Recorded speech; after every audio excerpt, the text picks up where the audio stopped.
భారత ప్రధాని నరేంద్ర మోడీ 12 సంవత్సరాల పదవీకాలం పూర్తి చేసుకున్న సందర్భంగా రాజన్న సిరిసిల్ల జిల్లా వేములవాడలోని శ్రీ రాజరాజేశ్వర స్వామి అనుబంధ ఆలయం శ్రీ భీమేశ్వర స్వామి ఆలయంలో బీజేపీ రాష్ట్ర కార్యవర్గ సభ్యులు ప్రతాప్ రామకృష్ణ ప్రత్యేక పూజ నిర్వహించారు. అనంతరం కోడెముక్కు చెల్లించి దేశాభివృద్ధి, ప్రజల సుఖశాంతుల కోసం ప్రార్థన చేశారు. ఈ కార్యక్రమంలో బీజేపీ పట్టణోపాధ్యక్షులు కటకం శ్రీనివాస్, రేగుళ్ల మల్లికార్జున్, బోనాల శివ, సంటి మహేష్ తదితరులు పాల్గొన్నారు.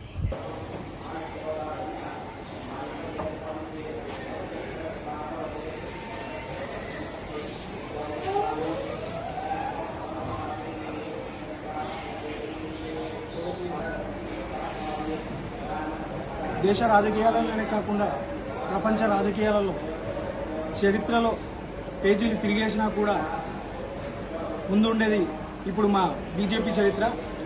ఈ రోజుతో నరేంద్ర దాస్ మోడీజీ గారు ప్రధానమంత్రిగా 4399 రోజులు కంప్లీట్ చేసుకుని చరిత్ర తిరగరాశారు.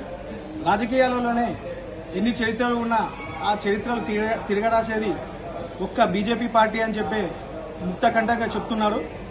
దేశం ఇంత అభివృద్ధి చెందుతుంది అని అంటే నరేంద్ర మోదీజీ గారి నాయకత్వంలో. ప్రపంచంలో అన్ని దేశాలు వెనుకబడుతుంటే మన దేశం మాత్రం అభివృద్ధితో పోటీ పడుతుంది. ముందు కూడా మన నరేంద్ర దాస్ మోడీ గారి నాయకత్వంలో మన దేశం ప్రథమ స్థానానికి వెళ్లాలని చెప్పి అభివృద్ధిలో కోరుకుంటున్నాం.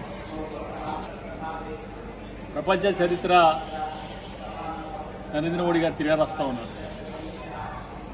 2014 ముందున్న భారతదేశం, 2014 తర్వాత ఈ 12 సంవత్సరాల భారతదేశం ఏ రకంగా ఉందో ఒకసారి భారత ప్రజల్ని ఆలోచించమని చెప్తా ఉన్నాం. రాజకీయ కుటుంబం కాదు, రాజకీయ కుటుంబ నేపథ్యం లేదు.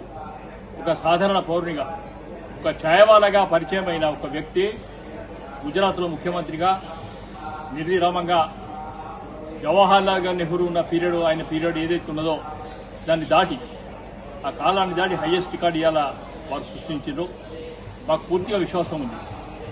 దాదాపు 17 సంవత్సరాలు కూడా భారతీయ జనతా పార్టీని ఢీకొట్టే శక్తి కాంగ్రెస్ పార్టీ కానీ ఈ రాజకీయ పార్టీలకు ఏకీకరణ కానీ అయ్యే పరిస్థితి లేదు.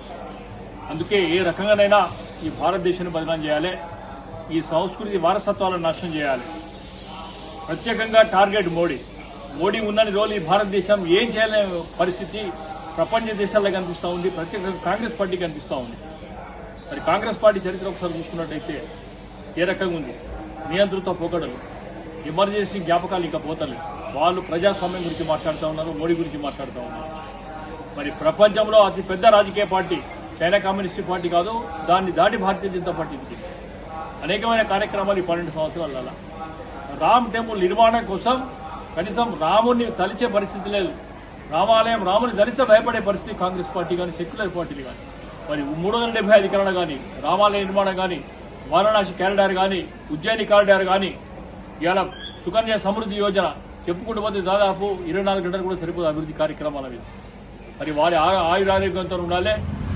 ఈ రాజేశ్వర స్వామి సన్నిధిలో కూడా ప్రత్యేక పూజలు నిర్వహించడం జరిగింది. దాదాపు ఈ నియోజకవర్గంలో ఈ కరీంనగర్ పార్లమెంట్ పరిధిలో కూడా అన్ని దేవాలయాలు కూడా వారి గురించి ప్రత్యేక పూజలు చేస్తూ ఉన్నాం. ఆయనకు కుటుంబ నేపథ్యం లేదు. ఆయన సమాజం కోసం వస్తున్నాడు కనుక సమాజ కళ్యాణ కోసమే ఆయన పేరుతో పూజ చేయడం జరుగుతూ ఉంది. మరి ఈ కార్యక్రమంలో ప్రజల్ని కూడా ఒకసారి కోరుతా ఉన్నాం, ఒక్కసారి ఆలోచించండి.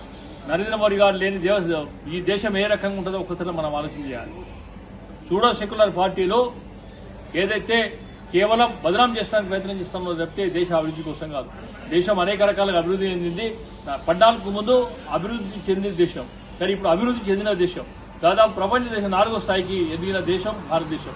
మరి వారి నరేంద్ర మోడీ నాయకత్వం కార్యక్రమాలు చేస్తాము కనుక వారు బాగుండాలి, పార్టీ కార్యకర్తలు బాగుండాలని కూడా లోకాన్ని కొంత పూజ జరిగింది కనుక ప్రజలు కూడా మరొకసారి చెప్తాం, భారతీయ జనతా పార్టీకి మద్దతు అని ఈ దేశ వారసత్వాన్ని కాపాడదాం, సాంప్రదాయాన్ని కాపాడదాం, దేశ ఔన్నత్యాన్ని పెంచుదాం, దేశభక్తిని పెంచుదాం.